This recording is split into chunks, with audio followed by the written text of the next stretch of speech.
اتنا کیوں گھبرا رہی ہو؟ میں تو بس تمہیں کچھ بتانا چاہ رہا تھا۔ کیا؟ تم نے کہا تھا نا کہ تم نے میری آنکھیں خواب میں دیکھی ہیں۔ بس وہی بتانا تھا کہ تم نے میری آنکھیں خواب سے پہلے حقیقت میں دیکھی تھی۔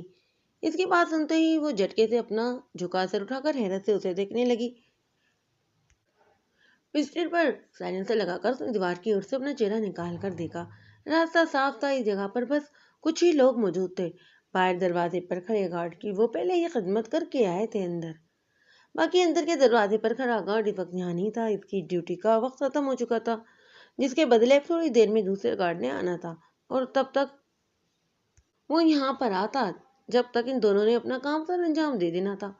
بنا آواز پیدا کیے وہ 23 سے کم عمر نوجوان تیز تیز قدم اٹھاتے اس کمرے کی طرف گئے جہاں ان کا کام تھا۔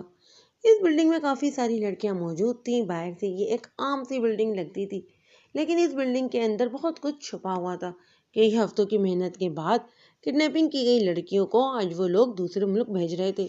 اس بلڈنگ کے بارے میں وہ دونوں کچھ خاص نہیں جانتے تھے، بس پتا تھا تو اتنا کہ اس کے اندر جو کام ہو رہا ہے وہ ٹھیک نہیں ہے، اس لیے یہاں موجود ایک گارڈ کو کڈنیپ کر کے وہ اس کے ذریعے ساری معلومات لے چکے تھے۔ ان لڑکیوں کو یہاں سے کس وقت روانہ ہونا تھا، وہ لڑکیاں کون سے فلور کے کون سے کمرے میں تھیں، یہ ساری بات وہ گارڈ کی بدولت جان گئے تھے۔ پیر کی مدد سے جزلان نے آرام سے دروازہ کھولا۔ اس پر اندر کمرے میں ٹہلتے دو گارڈ ان کی طرف متوجہ ہوئے اور بنا لمحہ ضائع کے ہاتھ میں پکڑی بندوق سے ان کا نشانہ لینے لگے، لیکن اسے کہیں زیادہ تیزی سے۔ وہ دونوں ان گارڈ کو اپنی گولیوں کا نشانہ بنا چکے تھے۔ ان کے زمین پر ڈھیر ہوتے ہی جزلان نے غمزدہ ہوئی لڑکیوں کو دیکھا۔ یقیناً وہ یہ خون خرابے والا منظر دیکھ کر خوفزدہ ہو رہی تھی، لیکن اس یہاں بیٹھ کر وہ ان کا خوف دور نہیں کر سکتا تھا۔ اس نے سب لڑکیوں کو باہر کھڑی وین میں جانے کا کہا، جو اس کی بات سنتے بنا دیر کیے وہاں سے بھاگ گئیں۔ بس ایک لڑکی تھی جو وہاں پر موجود تھی، کیونکہ وہ ہوش و حواس سے بیگانہ تھی۔ وہ اسکول یونیفارم میں موجود ایک بچی تھی۔ وہاں موجود باقی سب بڑی عمر کی لڑکیاں تھیں، بس ایک وہی کم عمر تھی اور بے ہوش بھی، یقیناً ان کے دیے گئے ڈوز کی وجہ سے۔ جزلان نے افسوس سے اس بچی کو دیکھا۔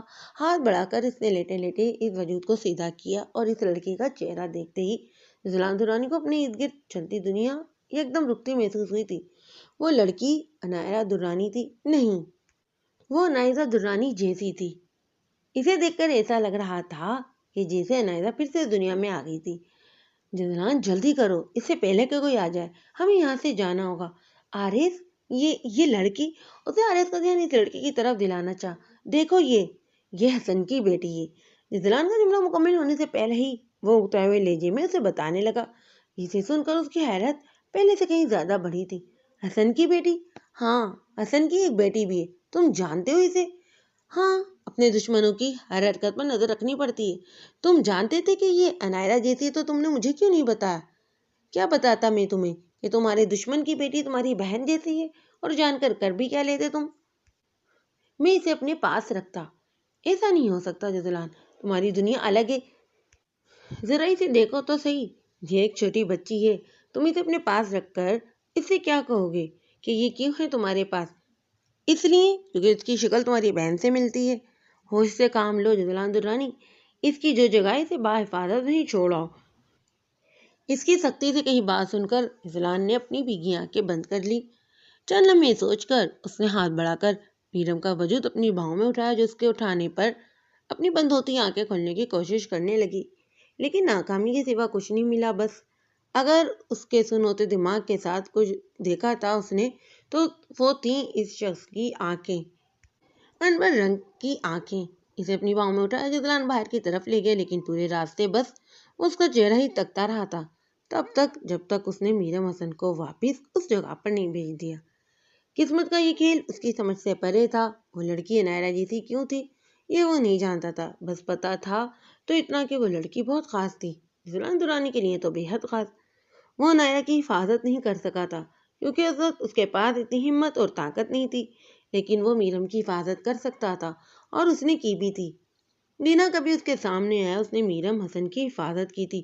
وہ عنایرہ کو کھو چکا تھا، میرم کو کچھ نہیں ہونے دے سکتا تھا۔ اسے میرم کی حفاظت کرنی تھی جو وہ کر رہا تھا، لیکن اندازہ ہی نہیں ہوا کہ گزرے وقت کے ساتھ ساتھ یہ سب کب پسندگی میں بدل گیا اور یہ پسند کب محبت میں بدل گئی۔ وہ جان ہی نہیں سکا کہ اس کی زندگی میں ابتدائی محبت کا آغاز ہو چکا تھا۔ کیا سچ میں؟ کب؟ کہاں؟ ہم ایک بلڈنگ میں ملے تھے، تم کڈنیپ ہو گئی تھی اور اتفاق سے میں تمہیں وہاں بچانے آ گیا تھا، لیکن مجھے تو ایسا کچھ یاد نہیں۔ اس کا الجھن بھرا انداز دیکھ کر وہ اسے کیسے بتاتا کہ دیے گئے انجیکشن کے ہائی ڈوز کے باعث اسے کچھ یاد نہیں رہا تھا۔ شاید یہ جو ہے ایک اتفاق ہی تھا، بہت ہی خوبصورت اتفاق۔ اسے کچھ یاد نہیں تھا، لیکن ذہن کے حصوں میں اگر کوئی بات یاد رہ گئی تھی تو وہ بس جتنا دورانی کی انبر آنکھیں تھیں۔ میں چاہتا بھی نہیں ہوں کہ تم اس برے دن کو یاد کرو، بتانے کا مقصد تو صرف تمہاری الجھن دور کرنا تھا۔ تمہیں یہ بتانا تھا کہ وہ انبر آنکھوں والا شخص جو تمہیں خوابوں میں آتا تھا، وہ خوابوں سے پہلے حقیقت میں بھی تم سے مل چکا تھا۔ اس کے بال کان کے پیچھے کرتے وہ نم لہجے میں بتا رہا تھا۔ ٹھیک ہے، میں یہ بات سمجھ گئی، لیکن یہ بات مجھے آج تک سمجھ میں نہیں آتی کہ بابا نے مجھے آپ کے پاس کیوں بھیجا تھا۔ میں پہلے ایک بار تمہاری جان بچا کر بحفاظت میں تمہارے باپ کے پاس چھوڑ گیا تھا، اس لیے خود پر آئے اس مشکل وقت میں اسے تمہاری حفاظت میرے ذمہ ڈالنا یہ بہتر لگا۔ ٹھیک ہے، لیکن یہ بات مجھے ابھی تک سمجھ میں نہیں آئی کہ میری آپ سے شادی کیوں کروائی گئی۔ وہ لگتا تھا آج اپنی ساری الجھنیں جو ہے سلجھان کر ہی رہے گی، کیونکہ دلرانی تم سے پیار کرتا ہے، میرا محبت ہے مجھے تم سے بے حد بے شمار۔ اس کی پیشانی سے اپنی پیشانی ٹکاتے ہوئے دھیمے لہجے میں کہتا، مینم کا تنفس بگاڑ چکا تھا، دنیا اسے موت کے نام سے جانتی تھی۔ لوگوں کا کہنا تھا کہ اس کے سینے میں دل نہیں، لیکن یہ حقیقت نہیں تھی۔ اس سینے میں دل بھی تھا اور اس دل میں دشمنی جاں بھی۔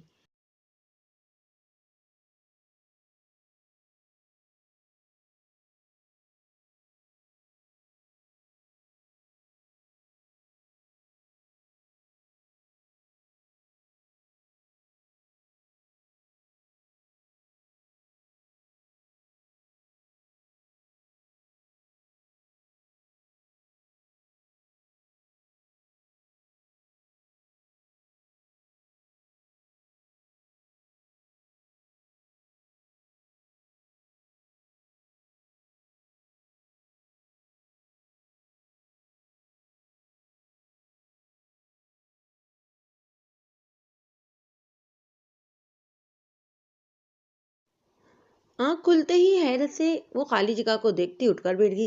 نزلان یہاں نہیں تھا، آدھی رات کو وہ کہاں جا سکتا تھا؟ بیڈ سے ٹیک لگائے اس کا انتظار کرنے لگی، لیکن جب وہ تھوڑی دیر بعد بھی اپنے کمرے میں نہیں آیا تو اپنے بال سمیٹتے وہ بیڈ سے اٹھ کھڑی ہوئی۔ کمرے سے باہر نکل کر وہ نیچے کی طرف جا کر ارد گرد دیکھنے لگی۔ بہت سے کمرے بند پڑے ہوئے تھے صبح کی طرح، بس ان میں ایک ایسا کمرہ تھا جو صبح کی طرح بند نہیں تھا بلکہ اد کھلا تھا۔ ہاتھ مسلتے ہوئے وہ چھوٹے چھوٹے قدم اٹھاتی اس کمرے کی طرف گئی۔ وہ پریئر روم تھا جسے اس نے باہر سے دیکھ کر باقی کمروں کی طرح ہی سمجھ لیا تھا، لیکن وہ کمرہ مختلف تھا اور اس وقت وہاں نظر آتا منظر اس سے بھی زیادہ مختلف۔ وہ کمرہ کسی بھی فرنیچر کے سامان سے خالی تھا، لیکن پھر بھی وہ سادہ کمرہ بے حد پیارا لگ رہا تھا۔ وہاں پر اللہ کے ناموں کی تصویریں لگی ہوئی تھی، جبکہ پورے کمرے میں ایک منفرد سی خوشبو نے بسیرا کر رکھا تھا۔ وہ حیرت سے سامنے نظر آتے جزلان کو دیکھ رہی تھی جو دھیمی آواز میں قرآن پاک کی تلاوت کر رہا تھا، اور وہ کھڑی اس کی تلاوت سن رہی تھی اور پہلی بار سن رہی تھی۔ آج سے پہلے تو نہ اس نے کبھی قرآن پڑھا تھا اور نہ ہی اس کی تلاوت سنی تھی۔ آج جب سن رہی تھی تو یہ آواز اسے دنیا کی سب سے خوبصورت آواز لگ رہی تھی۔ کتنی دیر تک بس وہ اس خوبصورت لمحے کی قید میں کھڑی رہی۔ ہوش تو تب آیا جب جزلان قرآن پاک بند کر کے اسے اس کی جگہ پر رکھنے لگا۔ یہاں کیوں کھڑی ہو؟ اسے دروازے کے قریب کھڑا دیکھ کر وہ چمپے سے پوچھنے لگا۔ اس نے جزلان کی بات کا کوئی جواب نہیں دیا، وہ تو بس اس کے ہاتھ کی طرف دیکھ رہی تھی جس سے وہ اب جائے نماز اٹھا رہا تھا۔ آپ کیا کر رہے ہیں؟ نماز پڑھ رہا ہوں۔ آپ نماز پڑھتے ہیں؟ اس کے بعد پر جزلان ہلکا سا وہ ڈیرل تھا اور لوگوں کا قتل کرنا اس کا پیشہ تھا، لیکن اپنے دین سے وہ بالکل دور نہیں گیا تھا۔ وہ یہ نہیں پتا تھا کہ جو کام وہ کرتا ہے وہ صحیح ہے یا غلط، گناہ ہے یا نہیں، لیکن وہ بس شکر گزار تھا اپنے اللہ کا جو اسے ہر روز اتنا موقع دیتا تھا کہ وہ خود پر فرض یہ کام کر لیتا تھا۔ ظاہر ہے بھائی، میں ایک مسلمان ہوں اور یہ کام مجھ پر فرض ہے۔ میں روز فجر سے پہلے اٹھ کر قرآن کی تلاوت کرتا ہوں، پھر فجر کا وقت ہونے پر نماز ادا کرتا ہوں۔ لیکن مسلمان تو میں بھی ہوں، پر میں یہ کام نہیں کرتی، وہ شرمندگی بھرے لہجے میں بتانے لگی۔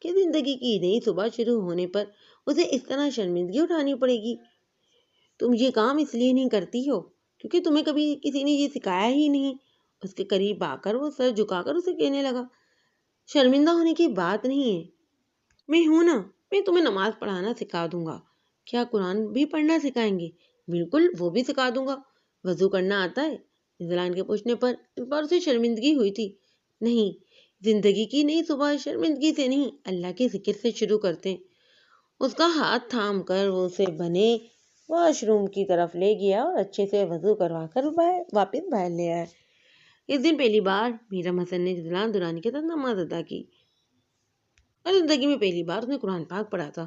اسے سمجھاتے ہوئے حروف کہتا جاتا اور میرم اس کے کہے گئے حروف سمجھ کر دہراتی رہتی، اور اسی دن پہلی بار میرم حسن کو یہ احساس ہوا تھا کہ سکون کسے کہتے ہیں، اصل سکون ملتا کہاں ہے۔ وہ اپنے باپ سے الینا سے جزلان کے متعلق پوچھ رہی تھی کہ اس کی جزلان کی شادی کیوں ہوئی، لیکن جواب آج خود ہی اس کو مل گیا تھا۔ اس کی زندگی میں جزلان درانی کو سکون بنا کر بھیجا گیا تھا، ایک ایسا شخص جس نے اسے پہلی بار یہ احساس دلایا تھا کہ مسلمان ہونے کی حیثیت سے کچھ فرض کام اس کے ذمے بھی تھے جنہیں اس نے آج تک ادا نہیں کیا تھا۔ اپنے رب کے حضور جھکتی وہ آج پہلی بار اپنے رب کا شکر ادا کر رہی تھی کہ جس نے اسے ایک ایسے ہمسفر سے نوازا جو اپنے ساتھ ساتھ اسے بھی اپنے رب کے قریب کر گیا تھا۔ ڈائننگ ہال میں بیٹھے اس وقت وہ دونوں افراد ناشتہ کرنے میں مصروف تھے۔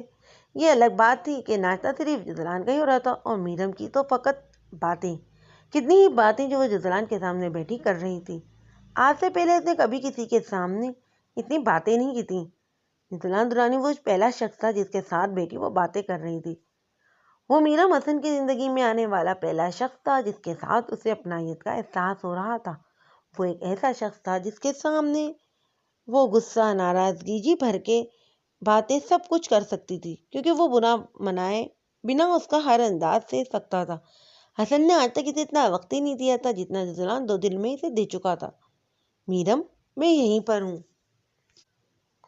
اور تم بھی یہیں پر ہو، تو پہلے اپنا کھانا ختم کرو، پھر جتنی دل چاہے باتیں کر لینا۔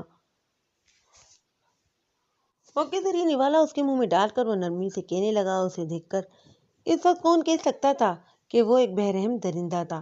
ہر کسی کے ساتھ سختی سے پیش آنے والا ڈیریل بس اپنوں کے لیے ہی نرم تھا، خاص طور پر میرم حسن کے لیے۔ زورین کی آواز پر ان دونوں نے چونک کر اس کی طرف دیکھا جو اپنی یونیفارم میں ملوث یقیناً ڈیوٹی پر جانے والا تھا۔ تم یہاں کیا کر رہے ہو زورین؟ بگ بھی یاد کر رہے تھے۔ آپ کو کچھ ضروری کام ہے تو میں نے سوچا خود بتانے آ جاتا ہوں اور آپ سے مل بھی لوں گا۔ کرسی گھسیٹ کر وہ بیٹھ گیا اور ہاتھ بڑھا کر اپنے لیے ناشتہ نکالنے لگا۔ اپنے ہی گھر میں بلا کیسا تکلف، اسے پورا ختم کرنا۔ میرم کی بھری پلیٹ کی طرف اشارہ کرتے ہوئے اس نے اپنے ہاتھ صاف کیے اور تیز تیز قدم اٹھاتا پہلے سے باہر چلا گیا۔ کیا حال ہے؟ میرا نام زورین ہے۔ جزلان کے وہاں سے جاتی وہ مسکراتے ہوئے اپنا تعارف کروانے لگا۔ اور میرا نام میرم۔ ویسے یہ بات میں جان چکا ہوں کہ میں عمر میں آپ سے بڑا ہوں، لیکن مجھے یہ بھائی بھائی کے رشتے نہیں پسند۔ بس آپ مجھے اپنے نام سے بلائیے گا اور آپ بھی مجھے آپ مت کہیے گا۔ اس کے بعد سن کر ڈائننگ ہال میں زورین کا کیکا گونجا تھا۔ ایک بات پوچھوں؟ بالکل پوچھیں۔ جو اس گلاس میں اڈیل کر اس نے اپنے لبوں سے لگایا تھا، کہ میں آپ کو اچھی نہیں لگی تھی؟ میں نے ایسا کب کہا؟ دراصل اس دن آپ مجھے دیکھ کر وہاں سے ایسے چلے گئے نا، اس لیے مجھے ایسا لگا جیسے میں آپ کو اچھی نہیں لگی۔ ایسی بات نہیں ہے، بس میں تھوڑا اداس ہو گیا تھا اتنی پیاری لڑکی کو دیکھ کر۔ بھائی سے پہلے اگر وہ میری زندگی میں آ جاتی تو اس کے اس طرح کہنے پر وہ سر جھکا کر وہ ہلکا سے ہنسی اور اسے ہنستے دیکھ کر زورین نے اطمینان بھرا سانس لیا تھا۔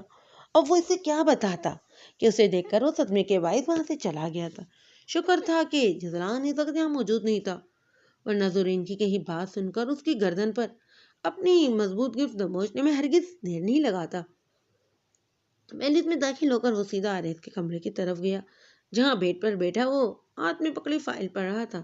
بلیک کلر کی شرٹ کے ساتھ بلیک ہی جینس پہنے وہ ہمیشہ کی طرح جاذب نظر آ رہا تھا، البتہ پیشانی کے بل بھی ہمیشہ کی طرح موجود تھے۔ کیا بات کرنی تھی؟ سنجیدہ لہجے میں کہتا اس کے برابر آ کر بیٹھ گیا۔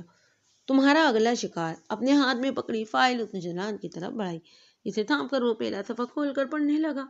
وہ ایک لڑکے کی فائل تھی۔ کسی کو مارنے سے پہلے وہ اپنے شکار کی اہم معلومات ضرور لیتے تھے تاکہ آگے جا کر وہ ان کے لیے کوئی مسئلہ نہ پیدا کرے۔ یہ لڑکا اپنی شناخت بدلتا رہتا ہے، اس کا اصلی نام کیا ہے اور یہ کہاں رہتا ہے، یہ بات آج تک کوئی ٹھیک سے نہیں جان پایا، اور اس لیے میں چاہتا ہوں جب اسے مار دیا جائے تو یہ ثابت ہو کہ یہ قتل تھائی لینڈ میں نہیں بلکہ کسی دوسرے ملک میں ہوا ہے۔ ایسا کیوں؟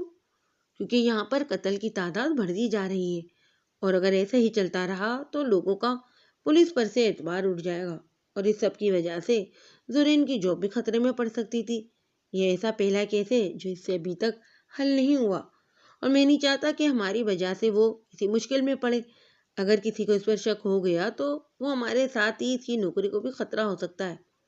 انداز ہمیشہ کی طرح تھا لاپرواہ اور سخت لہجہ۔ فکر ہو رہی ہے بھائی کی؟ اس کے سامنے اگر تم یہ باتیں کہہ دیتے تو وہ خوش ہو جاتا۔ وہ مذاق نہیں کر رہا تھا، یہ بات وہ اچھے سے جانتا تھا کہ عارض زورین سے کتنی محبت کرتا ہے، لیکن اس بات کا اس نے کبھی اظہار نہیں کیا۔ اس کا انداز ہمیشہ لیا دیا ہی ہوتا تھا، جسے اس سے کسی کی ضرورت ہی نہ ہو، وہ خود اکیلا اپنے لیے کافی تھا۔ لیکن یہ حقیقت نہیں تھی، اس کی زندگی میں بھی کچھ ایسے رشتے تھے جن سے وہ بہت محبت کرتا تھا، لیکن اقرار کرنا عارض ملک نہیں جانتا تھا۔ مجھے بس یہی بات کرنی تھی، تم جہاں جانا چاہو چلے جاؤ۔ اس کا انداز ایسا تھا اسے جزلان کی بات میں سنی ہی نہ ہو۔ ابھی تو مجھے آفس جانا ہے، یہ کام رات کو نہ کر لیں۔ یہ کام تمہیں بھی کر لینا چاہیے، کیونکہ میرا نہیں خیال کہ رات کے وقت تم اپنی بیوی کو چھوڑ کر یہ کام کرنے کے لیے جاؤ گے۔ میرے جذبات جان رہے ہو تم، عارض ملک اس بار ہلکا سا مسکراتے ہوئے شرارتی انداز میں کہنے لگا۔ نہیں، بس اندازے سے کہہ رہا تھا، یہ اندازہ میں بھی لگانا چاہوں گا، اس لیے بس اب تم بھی اپنی بیوی کو لے آؤ۔ اس کے بعد سن کر عارض کے چہرے کے تاثرات اس طرح بگڑے جیسے کہ اس نے کوئی کڑوا بادام کھا لیا ہو۔ وہ اسے اس ٹاپک پر بات کرنا اچھا نہیں لگ رہا تھا۔ تم جانتے ہو نا جزلان، مجھے یہ باتیں نہیں پسند۔ کبھی نہ کبھی فیصلہ تو کرنا ہے، مجھے کوئی فیصلہ نہیں کرنا۔ اسے یہاں لے آؤ یا پھر اسے اس رشتے سے آزاد کر دو، نہ میں اسے اپناؤں گا نہ کسی اور کا ہونے دوں گا۔ عارض ملک اپنی زندگی میں شامل ہوئی اپنی چیز کسی کو نہیں دیتا، تو پھر ایک جیتے جاگتے انسان کی بات ہو رہی ہے یہاں پر، ایسے کسی اور کے لیے چھوڑ دوں اسے؟ اس نے تا حیات میرے نام کے ساتھ ہی جڑے رہنا ہے۔ یہ زیادتی ہے عارض، کوئی زیادتی نہیں ہے، وہ ہے ہی اسی لائق۔ اس کے لہجے میں حد سے زیادہ تلخی گھری تھی۔ اگر تم اسے یہاں نہیں لاؤ گے تو پھر میں لے آؤں گا۔ ایسا کبھی مت کرنا جزلان، اگر وہ یہاں آئی تو میں اس کی سانس اس پر تنگ کر دوں گا۔ غصے سے کہتا وہ لمبے لمبے ڈنگ بھرتا باہر کی طرف چل گیا، اور اسے اس طرح جاتے دیکھ کر جزلان بس گہرا سانس ہی لے کر رہ گیا۔ اپنے دوست کو خوش دیکھنا اس کی خواہش تھی، لیکن پتہ نہیں اس نے کب اپنی زندگی جینی تھی، کب اس نفرت کی آگ سے نکلنا تھا جو سالوں سے اس کے دل میں ڈیرا جمائے بیٹھی تھی۔ بگ بی اتنے غصے میں کیوں گئے؟ زورین کی آواز سنتے وہ چوک کر اس کی جانب دیکھنے لگا۔ تم ڈیوٹی پر نہیں گئے؟ وہیں جا رہا تھا، لیکن بگ بی کو اتنے غصے میں جاتے ہوئے دیکھا تو آپ سے پوچھنے آگے کہ انہیں ہوا کیا ہے۔ کچھ نہیں، بس تمہاری بھابھی کو یہاں بلانے کی بات ہو رہی تھی، پھر مان گئے؟ اس کے انداز میں بیداری جھلکی۔ یہ پہلی بار نہیں تھا جب جزلان نے عارض سے اس ٹاپک پر بات کی تھی، اس لیے وہ پہلے ہی جانتا تھا ہر بار کی طرح اس بار بھی عارض کا جواب انکار بھی ہی ہوگا۔ نہیں، لیکن اس بار میں اس کی بات ماننے کا ارادہ جو ہے ہرگز بھی نہیں رکھتا۔ تو پھر کیا کرنے کا ارادہ رکھتے ہیں آپ؟ میں وہاں نہیں جا سکتا کیونکہ مجھے وہ لوگ نہیں جانتے، نہ ہی میرا ان سے کوئی رشتہ ہے، لیکن تم وہاں جا سکتے ہو اور تم ہی وہاں جاؤ گے، اس لیے اسے لے کر آؤ۔ کیا ہو گیا ہے بھائی؟ بگ بی کو پتہ چلا کہ میں ان کے سسرال گیا تھا تو بنا خونی رشتے کا لحاظ کیے میرا خون بہا دیں گے وہ۔ کچھ نہیں ہوگا زورین، تم پر کوئی الزام نہیں آنے دوں گا میں۔ اطمینان بھرے لہجے میں کہتا وہ کمرے سے باہر چلا گیا۔ اسے باہر جاتے دیکھ کر زورین بھی اس کے پیچھے ہی باہر چلا آ گیا۔ اگر وہ یہ رشتہ نہیں رکھنا چاہتے تو آپ یہ سب کیوں کر رہے ہیں؟ اسے یہ رشتہ رکھنا ہے، بس درمیان میں پہلی جو نفرت ہے وہ اسے یہ رشتہ نبھانے سے روک رہی ہے۔ لیکن اگر تمہاری پیاری بھابھی یہاں آ جائے تو ہو سکتا ہے کہ عارض ملک کی رائے بدل جائے۔ ٹھیک ہے، میں چلا جاؤں گا، بگ بی کے لیے کوشش تو کر ہی سکتا ہوں۔ ویری گڈ، جیسے ہی ایڈریس ملے فوراً چلے جانا۔ اب یہ مت پوچھنا کہ یہ ایڈریس کہاں سے ملے گا، یہ بات تم مجھ سے بہتر جانتے ہو۔ اپنی بات پر اس کے چہرے کی اڑتی رنگت نظر انداز کر کے وہ اطمینان بھرے لہجے میں کہتا پہلے سے باہر آ گیا، اور پیچھے کھڑا زورین بس اس کے پشت کو ہی گھورتا رہ گیا۔ وہ اسے شہر کے منہ میں ہاتھ ڈالنے کا کہہ رہا تھا اور یہ کام یقیناً اس نے کرنا تھا، کیونکہ کام نہ کرنے سے جسلان کے ہاتھوں خیر نہیں ہونی تھی، لیکن اگر کر لیتا تو عارض نے اس کی معصوم بیچاری کی گردن کاٹ ڈالنی تھی۔ سر پر وائٹ کلر کا اسکارف باندھے وہ مہارت سے ہاتھ چلاتی بورڈ پر رنگ بکھیرتی چلی جا رہی تھی، اور بکھرے رنگوں سے بنتا منظر ہمیشہ کی طرح انبر رنگ کی آنکھوں کا تھا، لیکن آج اس کے چہرے پر الجھن کی جگہ مسکراہٹ تھی۔ اسے پینٹنگ کا شوق تھا، یہ بات جزلان جانتا تھا، اس لیے وہ اس کے لیے ایک پینٹنگ روم بھی یہاں بنوا چکا تھا۔ پینٹ اور پلیٹ اور برش رکھ کر اس نے گال کو چھوتی اور لٹ کو ہاتھ کے پیچھے سے دور کیا، جس کے باعث ہاتھ پر لگا لال رنگ بھی چہرے پر لگ گیا۔ میرم، جزلان کے آواز پر اس کے چہرے کی مسکراہٹ مزید گہری ہوئی۔ سبز رنگ آنکھوں کا رخ موڑ کر اس نے کمرے میں داخل ہوتے جزلان کی طرف دیکھا، جو صبح کا گیا رات کے 9:30 بجے گھر میں داخل ہوا تھا۔ کہاں تھے آپ؟ اس کے بیوی والے انداز پوچھنے پر وہ بہساتا ہنسا۔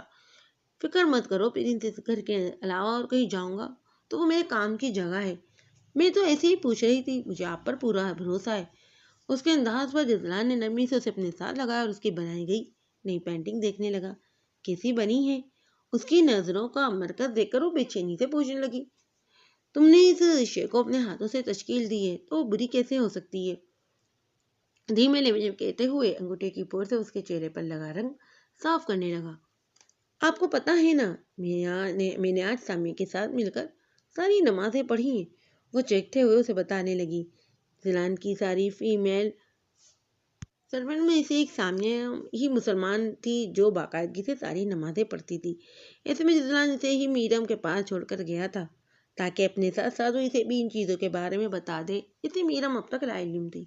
یہ تو بہت ہی اچھی بات ہے، اور میں نے آپ کی وجہ سے ابھی تک کھانا بھی نہیں کھایا۔ میری وجہ سے کبھی بھی بھوکا رہنے کی ضرورت نہیں ہے، بھوک لگے کھا لیا کرو۔ نہیں، میں تو آپ کے ساتھ ہی کھاؤں گی۔ اس کے بچوں کے سے انداز پر وہ ٹھیک ہے کہتا اس کا ہاتھ پکڑ کر کمرے سے باہر لے گیا۔ اپنی تیاری کر لو۔ کس لیے؟ ہم ہنی مون پر جا رہے ہیں۔ ہنی مون؟ وہ حیرت سے پوچھنے لگی۔ بالکل۔ کہاں پر؟ جگہ تمہاری پسند کی ہوگی، لیکن میں تو ایسے باہر نہیں جاتی جزلان۔ بابا مجھے باہر نہیں جانے دیتے تھے، انہیں لگتا تھا کہ باہر میرے لیے خطرہ بن سکتا ہے، اور جب سے مجھ پر حملہ ہوا ہے تب سے میں خود بھی باہر نہیں جانا چاہتی۔ مجھے اب باہر جانے سے بہت ڈر لگنے لگا ہے۔ تم اپنے باپ کے نہیں شوہر کے ساتھ جاؤ گی، اور تمہاری حفاظت کرنا مجھے بہت اچھے طریقے سے آتا ہے۔ آپ میری حفاظت کریں گی؟ بالکل، تمہاری حفاظت کرنا مجھ پر فرض ہے میرم۔ اگر تمہاری حفاظت نہ کر سکا تو پھر لعنت ہے جزلان درانی پر۔ اس کے ساتھ چلتے ہوئے حیرت سے اسے تکتی رہ گئی۔ حسن نے آج تک اسے گھر میں صرف اس لیے قید رکھا تھا کیونکہ وہ اس کی حفاظت کرنا جانتا تھا، لیکن وہ جزلان درانی تھا جو خود میں اتنی ہمت رکھتا تھا کہ اپنی بیوی کی حفاظت کر سکے۔ وہ اسے بھری عوام میں لے جانے کی بات کر رہا تھا، وہ دنیا کی اس بھیڑ میں بھی اس کی حفاظت کرنے کی ہمت رکھتا تھا کیونکہ وہ جزلان درانی تھا۔ میں نے آج تک تھائی لینڈ بھی ٹھیک سے نہیں دیکھا، مجھے پہلے تھائی لینڈ گھوما ہے، پھر کہیں اور چلیں گے۔ ٹھیک ہے، پھر میں تمہیں پہلے تھائی لینڈ دکھاؤں گا جہاں سے تم کہو گی، صرف وہی کروں گا جو تم بولو گی۔ سر کو خم دے کر اس نے مسکراتے ہوئے میرم کے ماتھے پر بوسے دیا۔ پیٹ سے تھوڑی نیچے تک آتی وائٹ کلر کی شرٹ کے ساتھ پیروں کو چھوتا اور بلو کلر کا لانگ اسکرٹ پہنے، وہ سلکی بال آگے کی طرف ڈالے اس کے ساتھ مال میں داخل ہوئی۔ جزلان نے کہا تھا کہ وہ اسے پورا تھائی لینڈ دکھائے گا، اور اس چیز کی شروعات آج کے دن سے ہوئی تھی۔ وہ پہلی بار جزلان کی طرف باہر آئی تھی، آج اسے کوئی ڈر محسوس نہیں ہو رہا تھا۔ آج سے پہلے وہ جب بھی باہر آئی تھی گارڈ کی فوج اس کے ساتھ ہوتی تھی، لیکن وہ ساتھ نہیں ہوتے تھے جس کے ساتھ وہ خود کو محفوظ پاتی۔ جزلان کے گارڈ کی فوج تو آج بھی ان کے ساتھ تھی، لیکن آج وہ اطمینان بھرے انداز میں ہر طرف گھوم رہی تھی کیونکہ اس کا محافظ اس کا اپنا اس کے ساتھ تھا، جس کے ہوتے ہوئے کوئی اس پر نگاہ ڈالنے کی ہمت بھی نہیں رکھتا۔ نقصان پہنچانا تو بہت دور کی بات تھی۔ جزلان، یہ خالی کیوں ہے؟ مال کو لوگوں کی موجودگی سے خالی پا کر وہ حیرت سے پوچھنے لگی۔ تاکہ مسز درانی بنا کسی مشکل کے اس مال میں گھوم سکے۔ یہ کام اسپیشل تمہارے لیے کروایا ہے میں نے۔ پینٹ کی پاکٹ میں ہاتھ ڈالے اسے لیے لفٹ کی طرف بڑھا۔ آپ تو ایسے کہہ رہے ہیں کہ جیسے یہ آپ کا اپنا مال ہو، یہ میرا ہی مال ہے۔ جزلان کی بات سن کر اسے حیرانی ہوئی تھی۔ وہ ایک مشہور بزنس مین تھا جس کے پاس اس طرح کی کتنی ہی ہر چیزیں تھیں۔ اگر کہا جاتا کہ پورا تھائی لینڈ اس کا ہے تو یہ بات ہرگز غلط نہیں تھی۔ یہ اس کے شوہر کا مال تھا۔ یہ بات پتہ چلتے ہی وہ بچوں کی طرح پورے مال میں گھوم رہی تھی۔ جس چیز پر اس کا ہاتھ پڑ جاتا جزلان درانی وہی چیز اس کے لیے پسند کر لیتا۔ میرم کی کسی خواہش کو وہ فقط خواہش نہیں رکھ سکتا تھا، اس وقت اپنی شاپ میں کھڑی وہ کپڑے پسند کرنے میں مصروف تھی۔ جدلان اس کے لیے کتنا کچھ خرید چکا تھا، اس لیے وہ اپنی مرضی سے اس کے لیے چیزیں خرید رہی تھی۔ مال میں تو جو لوگ موجود تھے وہ وہاں صرف وہاں کے ورکرز تھے۔ یہ کیسا ہے؟ وہ بلیک کلر کی شرٹ اس کے ساتھ لگا کر پوچھنے لگی۔ جو تمہیں اچھا لگ رہا ہے وہ سب لے لو۔ چہرے پر دلکش مسکراہٹ سجائے اس نے میڈم کے ہاتھ سے شرٹ لے کر اسے بھی پسند کیے گئے باقی سامان کے ساتھ رکھ دیا۔ وہ خوش لگ رہا تھا، بلکہ وہ خوش تھا، بے انتہا خوش۔ اتنے وقت بعد کوئی ایسا ملا تھا جو اس کے لیے سوچ رہا تھا، اس کا خیال کر رہا تھا، تو وہ کیسے خوش نہ ہوتا۔ وہ کسی بھی وقت گھر پر آتا، ملازم اپنی ڈیوٹی نبھاتے اور تازہ کھانا اس کے سامنے رکھ دیتے۔ اتنے وقت بعد میرم حسن اس کی زندگی میں ایک ایسی فرد آئی تھی جو اس کا کھانے پر انتظار کر رہی تھی، جو اس کا خیال کر رہی تھی، اس کی پسند میں ڈر رہی تھی، اس کے لیے مختلف اشیاء پسند کر رہی تھی۔ یزلان، آپ کا فیوریٹ کلر کون سا ہے؟ ہینگ ہوئے کپڑوں کو دیکھتی وہ مصروف سے انداز میں پوچھنے لگی۔ میرا پسندیدہ رنگ سبز ہے، کیونکہ اس رنگ کو دیکھنے سے مجھے تمہاری آنکھیں یاد آتی ہیں۔ اس کی کمر کے گرد بازو حمائل کر کے یزلان نے اسے اپنے قریب کیا تھا، جس پر وہ گھبرا کر وہاں کھڑے ورکرز کو دیکھنے لگی۔ وہ سب اپنے کام میں مصروف تھے، نہ بھی ہوتے تو کس میں ہمت تھی نظریں اٹھانے کی۔ چھوڑیں مجھے۔ نہ چھوڑوں تو؟ یزلان، یہ آپ کا بیڈ روم نہیں ہے۔ اس نے اس کا دھیان آس پاس کھڑے لوگوں کی جانب دلایا، جسے دیکھ کر وہ اپنا گلا کھنگالنے لگا۔ 2 منٹ کے اندر اندر مجھے سب اس جگہ سے باہر ملنے چاہیے۔ اس کے کہنے پر میرم اپنی پوری آنکھیں کھول کر حیرت سے اسے دیکھنے لگی، جبکہ یزلان کی بات سنتے ہی وہاں موجود افراد باہر کی طرف چلے گئے۔ دیکھیے، میرا مطلب یہ ہرگز نہیں تھا۔ اس کے ارادے جان کر وہ خود بھی باہر جانے لگی، جبکہ اگلے ہی پل اس نے اسے اٹھا کر کاؤنٹر ٹیبل پر بٹھا دیا۔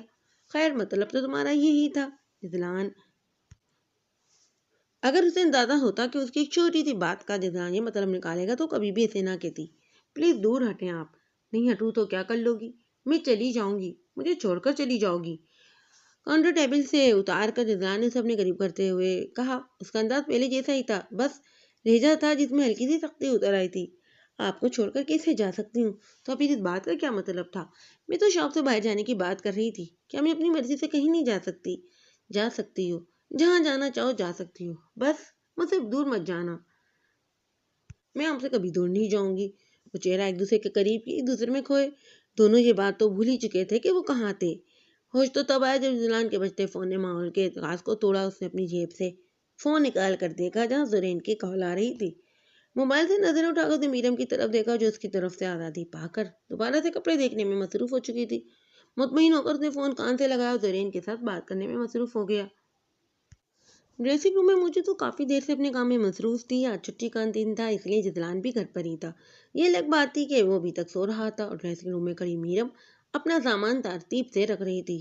اپنے کام کرنا اسے خود پسند تھا، اس لیے مس روزی کے کہنے کے باوجود بھی وہ ڈریسنگ روم میں کھڑی اپنا سامان رکھ رہی تھی جو کل اس نے یزلان کے ساتھ خریدا تھا۔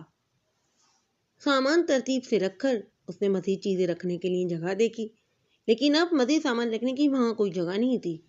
الماری کا پٹ بند کر کے اس نے دوسری طرف کا پٹ کھولا، اس میں یزلان کا سامان رکھا ہوا تھا۔ اس کا سامان ایک طرف کر کے وہ اپنا سامان رکھنے لگی جب نظر وہاں بنی چھوٹی سی دراز پر گئی۔ اس نے دراز میں لگی چابی گھمائی اور دراز کھول کر دیکھنے لگی جس میں فقط تصویریں موجود تھیں۔ وہ حیرت سے وہاں رکھی پہلی تصویر اٹھا کر دیکھ رہی تھی جس میں موجود لڑکی بالکل اس کے جیسی تھی، اگر کچھ مختلف تھا تو آنکھوں کا رنگ۔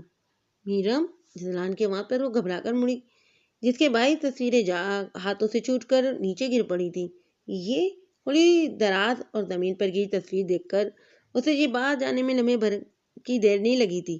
آگے بڑھ کر اسے زمین پر گری تصویر اٹھائی اور اس کے الجھن زدہ چہرے کو دیکھنے لگا۔ یہ کون ہے؟ یہ میری بہن ہے، انائزہ درانی۔ لیکن یہ میرے جیسی کیوں ہے؟